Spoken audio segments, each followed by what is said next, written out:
Prospective ಆಗಿ ಮಾಡೋದು.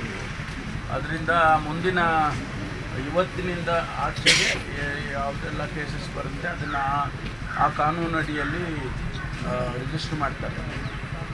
ಎಲ್ಲರಿಗೂ ಕೂಡ ಟ್ರೈನಿಂಗ್ ಕೊಟ್ಟಿದ್ದಾರೆ.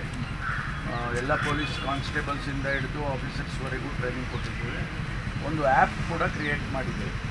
ಆ ಆ್ಯಪ್ನಲ್ಲಿ ಇಮಿಡಿಯೇಟಾಗಿ ಅವ್ರು ನೋಡ್ಕೊಳ್ಬೋದು. ಸ್ವಲ್ಪ ದಿವಸ ಅವರಿಗೆ ಫೆಮಿಲಿಯರೈಸ್ ಆಗೋವರೆಗೂ ಕೂಡ ಅದನ್ನು ನೋಡಿಕೊಂಡು ಕೆಲಸ ಮಾಡೋದಕ್ಕೆ ಅನುಕೂಲ ಆಗುತ್ತೆ. ಈಗ ಇದರ ಸಕ್ಸಸ್ಸು ಅಥವಾ ಫೇಲ್ಯೂರು ಇದೆಲ್ಲ ಈಗ ಗೊತ್ತಾಗೋದಿಲ್ಲ. ಕೇಸಸ್ ರಿಜಿಸ್ಟರ್ಗಳಾದಮೇಲೆ ಕೋರ್ಟ್ನಲ್ಲಿ ಯಾವ ರೀತಿ ತೊಗೊಳ್ತಾರೆ ಅದೆಲ್ಲ ಲೀಗಲಿ ಒಂದು ಟೆಸ್ಟಿಂಗ್ ಟೈಮ್ ಇದ್ದಂಗೆ. ಅದನ್ನು ಆಮೇಲೆ ಅವರು ಇಡೀ ದೇಶದಲ್ಲಿ ಮಾಡಿರೋದ್ರಿಂದ ಎಲ್ಲ ಕಡೆಯೂ ಕೂಡ ರಿಸಲ್ಟ್ಸ್ ಬರಬೇಕು.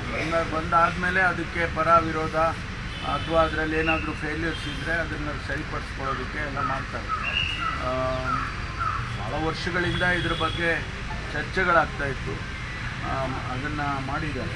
ಬ್ರಿಟಿಷ್ನವ್ರ ಕಾಲದಲ್ಲಿ ಆಗ್ತಾ ಇದ್ದಿದ್ದಂಥ ಕಾನೂನುಗಳನ್ನ ಸ್ವಲ್ಪ ಬದಲಾವಣೆ ಮಾಡ್ತಕ್ಕಂಥ ಪ್ರಯತ್ನ ಮಾಡಿದ್ದಾರೆ. ಯಾರಿಗೆ ಸರ್? ಪಬ್ಲಿಕ್ ಇಲ್ಲ, ಪೊಲೀಸ್ನವರಿಗೆಲ್ಲ ಕೊಟ್ಟಿದ್ದಾರೆ. ಅಂತರ್ಜಿಲ್ಲಾ ವರ್ಗಾವಣೆದು ಭಾಳ ಬೇಡಿಕೆ ಇದೆ ಸರ್. ನೀವು ಅದಕ್ಕೆ ನಿಯಮಗಳನ್ನು ಮಾಡ್ತಾ ಇದ್ದೀವಿ ಈಗ ಅದೇನಾಗಿದೆ ಅಂದರೆ ಮೊದಲಿಂದ ಅದು ಇಂಟರ್ ಡಿಸ್ಟ್ರಿಕ್ಟ್ ಟ್ರಾನ್ಸ್ಫರ್ಸ್ಗೆ ಪರ್ಟಿಕ್ಯುಲರ್ ಆಗಿ ಉತ್ತರ ಕರ್ನಾಟಕ ಅಲ್ಲಿ ಮತ್ತು ಇಲ್ಲಿ ಬಂದವರು ಅಲ್ಲಿಗೆ ಹೋಗೋಕ್ಕಾಗೋದಿಲ್ಲ, ಪೇರೆಂಟ್ಸು, ಅದು ಪ್ರಾಬ್ಲಮ್, ಆರೋಗ್ಯ ಸಮಸ್ಯೆಗಳು ಅದೆಲ್ಲ.